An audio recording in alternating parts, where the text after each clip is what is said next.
Hey guys, today I'll be showing another restoration project I've been working on, and this video is for Eric, who owns this really nice little Micromoog. So it's going to go up for you, Eric, show everything's functioning, just give you a good overview of it, and for anybody else who wants to watch, feel free to watch. I always enjoy you guys watching and commenting, and I am actually doing direct audio on this particular video. I'm trying to get it in my shop where I can start doing direct recordings on all my videos. It's something I've been wanting to do for a while, and just trying to get everything together to make this happen. But anyways, what I did this unit is I went through it, took care of all the repairs it needed first. Then I took all the common failure components out, replaced them, and did a full calibration, 12-hour burn-in, chassis cleaning, and also rebuilt the keyboard assembly complete with new key bushings, key alignment, and washed the keycaps. So they're good and clean, and it's just a great playing little instrument now. I also replaced the under chassis. The under chassis on these, unfortunately, is a particle board material, the same stuff you find on a Micromoog for the under chassis. But the difference between this and a Micromoog is that these are actually supportive. On a Micromoog, it's just a cover, so it's not as critical. But on these, it's actually what your keyboard mounts to, your power supply mounts to it, your rear plane mounts to it, which is where your jacks are. And so this is his old chassis here. And you can see exactly what tends to happen to these things. I see this quite often, is that the chassis mount holes will actually break off. And that's actually what holds the upper chassis to this. So then your chassis is all loose. And so you lose the integrity, the structural integrity of your chassis. So that's something that tends to happen. And also something else I see too is a lot of times is the holes will wallow out for the keyboard. And so then when you go to tighten up the keyboard to hold it in alignment, well, it slides, it won't hold its position. So that's something else I see. So what I do is I replace this with a 1/2 inch thick piece of plywood, and I countersink all the holes and get everything fixed up. New hardware as well. I put all new hardware in this particular unit because it was missing all the right hardware. Somebody just stuck all random screws in it. And so I use stainless steel hardware and get that all cleaned up, and it's just a much better instrument when you do this. But yeah, why Moog chose to do this, that's the only drawback to the Micromoog, is this particle board under chassis. That's really its only failure as far as chassis build quality. And like I say, everything else is really nice on these units. That's just the only drawback. So replace that, and of course I'll lift up here so you can see the under chassis. So what I do is I actually cut a piece of plywood, paint it, and get all the holes drilled, countersink the screws. All new screws, like I say, stainless steel. Put new rubber feet on it, so it's got rubber feet again.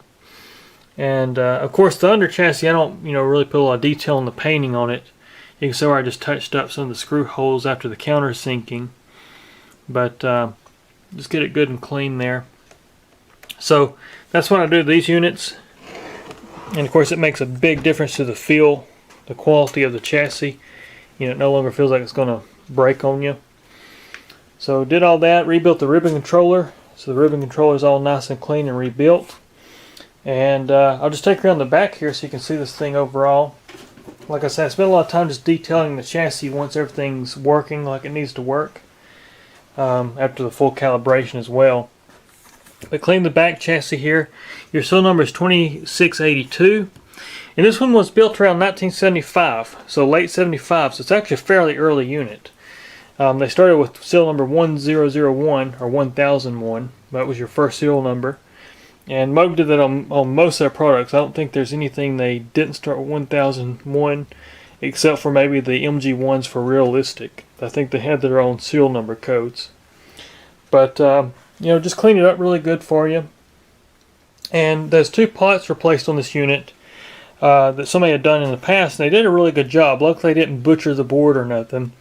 But what I did is I cut the shafts down. It was just a shaft sticking out. And I had these knobs in my collection, so I just installed these knobs here for these 2 right here that were just shaft sticking out. So I did that for you, and it's just a great little instrument right now. But let me put the camera on the tripod here, and I will make you guys a demo. Okay guys, so now I'm going to just give you a demo of this thing, just so you can hear how this thing works. We'll start just like I typically do, oscillators, filter, and just go through the envelopes and all that good stuff. So these are single oscillator synthesizers, as I always mention, but it's probably my favorite, my absolute favorite single oscillator synthesizer for the actual architecture of what this thing will do.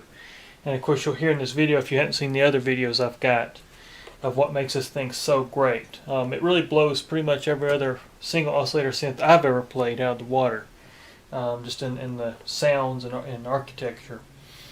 But anyways, what we have is we have a variable waveform oscillator, and then we have a doubling. It's called doubling here, which is actually a divider circuit that divides off the clock of that oscillator. So you can get a divide by 2 or divide by 4. Divide by 2 will be 1 octave lower, divide by 4 will be 2 octaves lower. That's how this works. And so right now we got that off, so this is just the raw oscillator.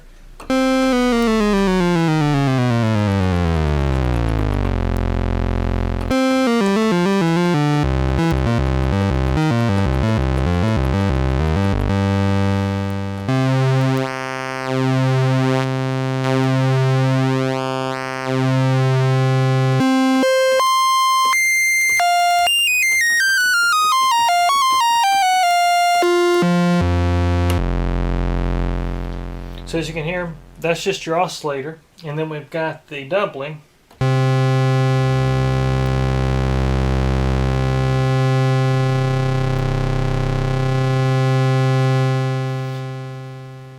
And what makes this thing also really great is that the actual divider, this is sometimes called a sub-oscillator on other synthesizers. And what's nice about this particular design is most of them just have a switch on-off for the sub, or 1 octave down or 2 octaves down, but you can't actually mix it. So it's always like equal with the oscillator. So this one here you can actually mix, and that's what makes it so great. So if we take a waveform,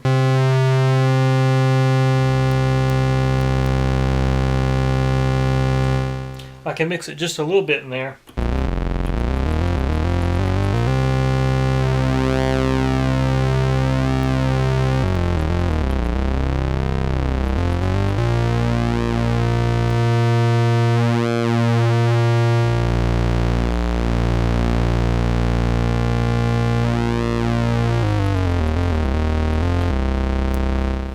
So you can hear what makes that thing so great is just how you can actually mix that sub-oscillator with it. And the sub-oscillator is just a square, is all it is, because it's just a clock. It's just a divider. There's no wave-shaped circuitry associated with it. It's just a square wave. That's the oscillator. I will go on and show you something that really makes this thing cool, and that's in the modulation section. We can actually go through the variable waveforms, which is really cool.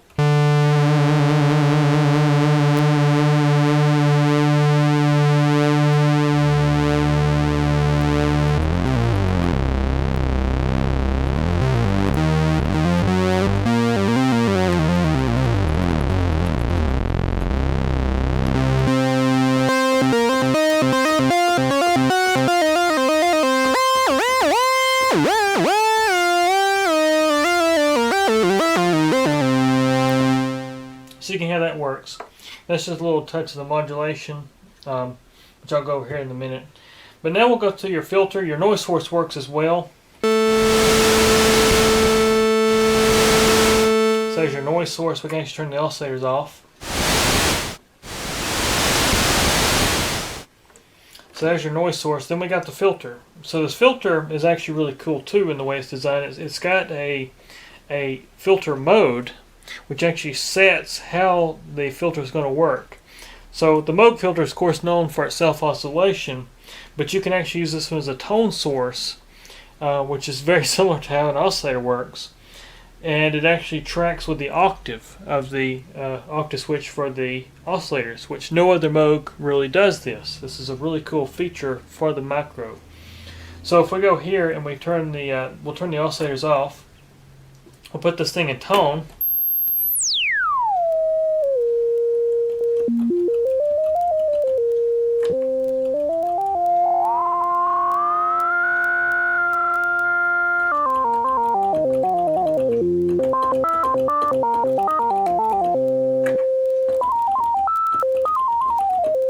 So that's just your filter there. We can bring up the octave of the oscillator.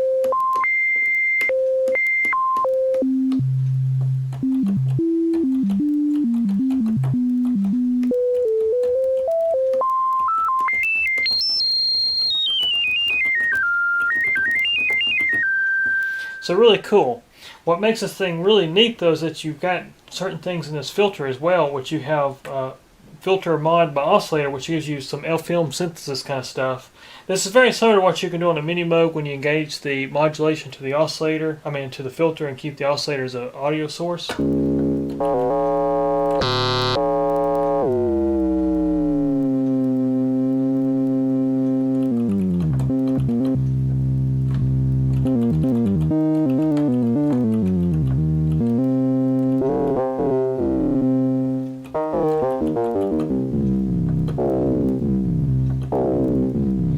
Right now we're in full mode. We can go to, or we're in tone mode.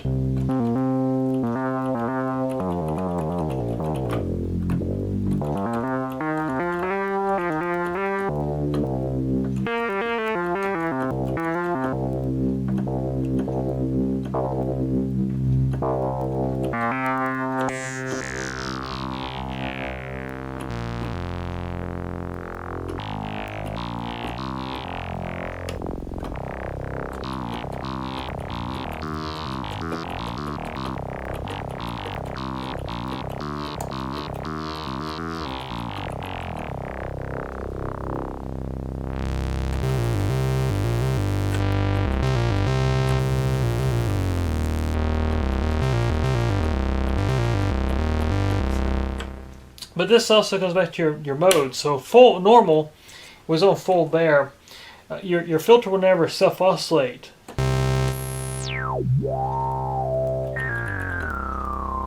If we turn the oscillators off, you hear it's not self-oscillating, but it's excited by the audio tone put into it.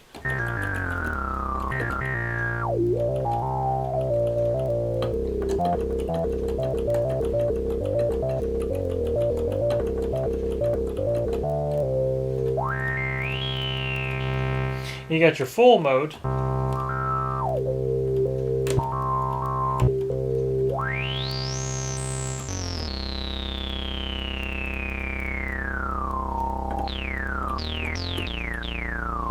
And of course you got your envelope amount as well.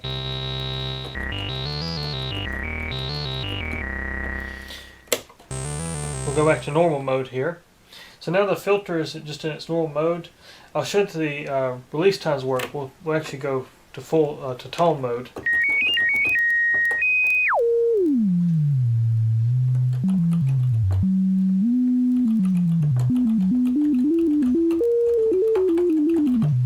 So now if we actually put the envelope on there,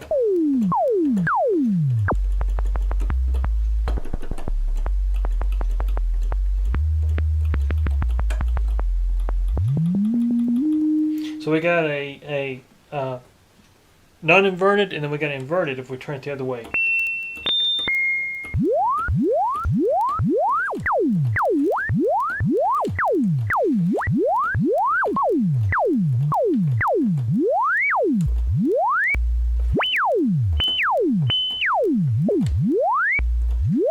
That's your attack time.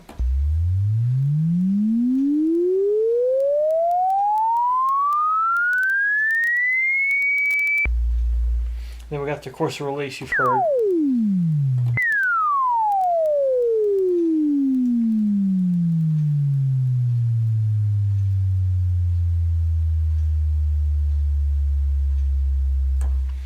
So that's your filter, pretty much.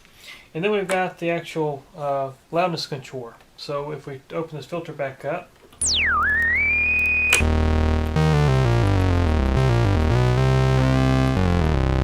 so if we go here, we'll turn the loudness controller all the way to 0. So use just a click.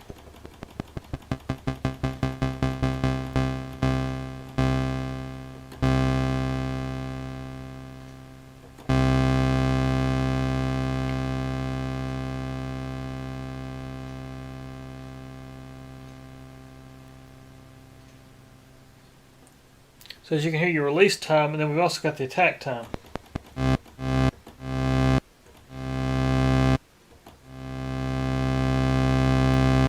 And something else we have too, I should mention, is we have a loudness sustain control for both the filter and, or the loudness sustain as well as the filter sustain, which changes how the envelope works. So right now we got a release all the way at 0. We'll set a little a little slow attack there. You can hear it comes in, but it disappears even while holding the key. If we select this, it actually will not decay until we let off the key.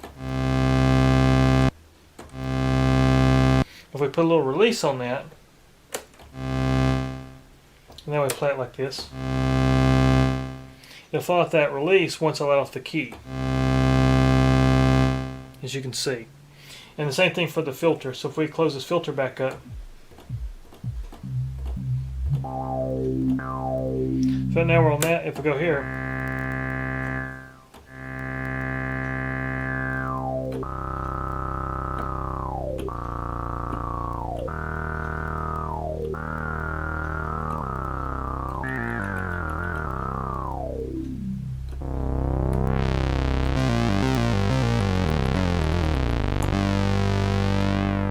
see how all that works. So that's your basically your contours and your filter section. Now I'll go to your modulation section. So we'll open this filter back up here, and I'll show you too that your oscillators modulate. So if we go here, we'll go to oscillator.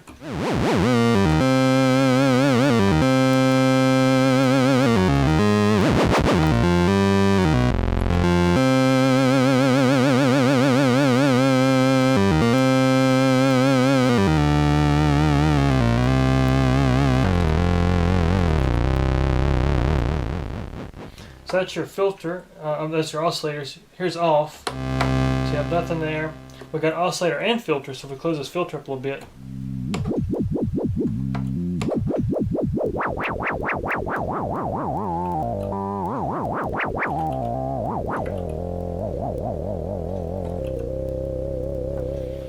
so that's your oscillator and filter. Then we got just the filter.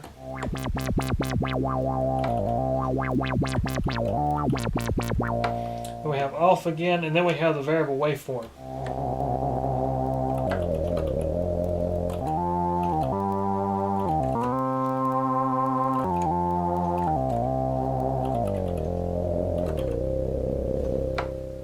So go back to just oscillator only, and I'll show you waveform. So we got bend.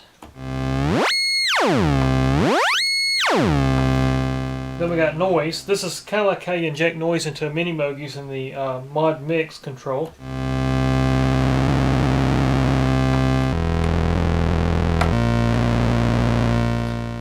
Then we got square wave.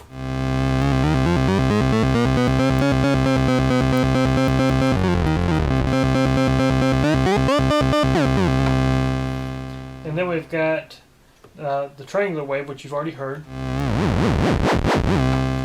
Then we got sample and hold with auto trigger. So this is actually sample and hold. It's going to self trigger the keyboard.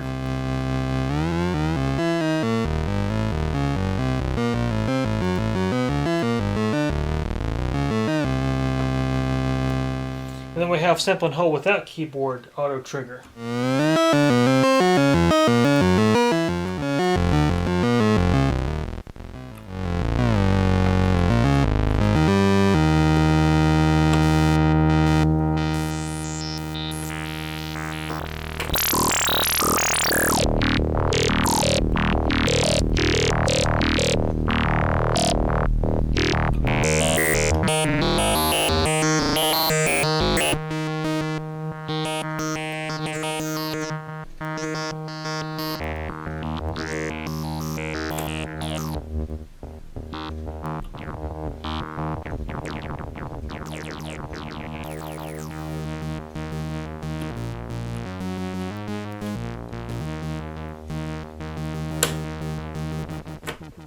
So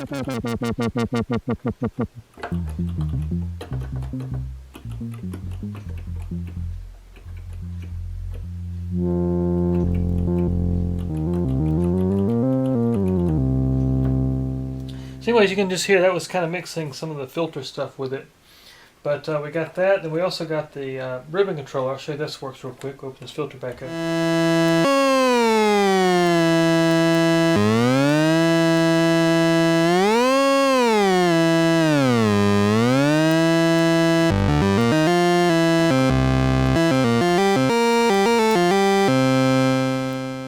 So anyways, you can just hear how great this little synth works.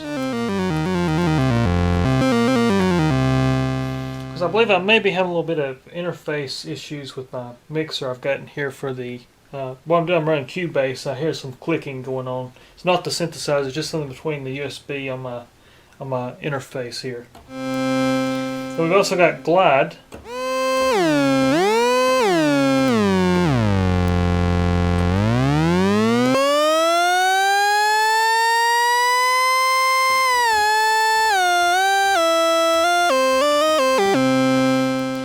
Now something I love to do with the Micromoog too for some of those spacey kind of stuff is I'll go in the filter, I'll close the filter up, turn the oscillators off, go to tone.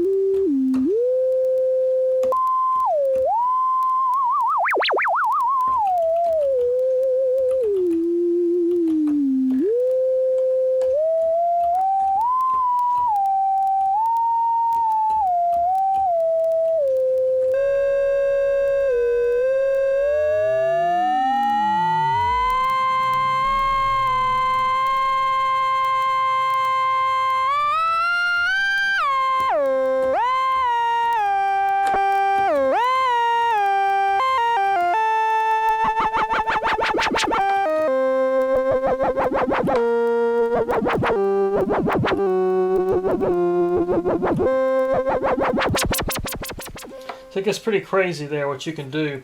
But also you got a wide range oscillator. I should mention this too. We'll open this filter back up. So when we go to wide range,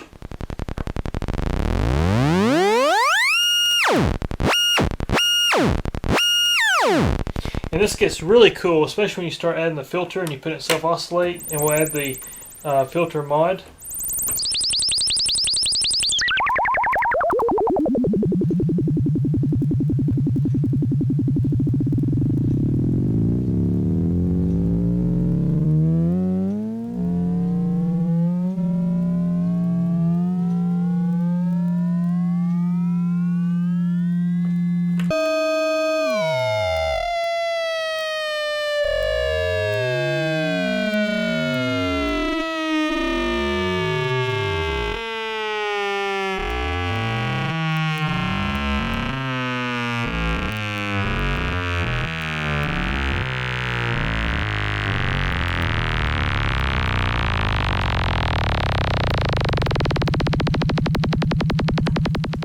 See how crazy it gets? We can also put the oscillator in as drone.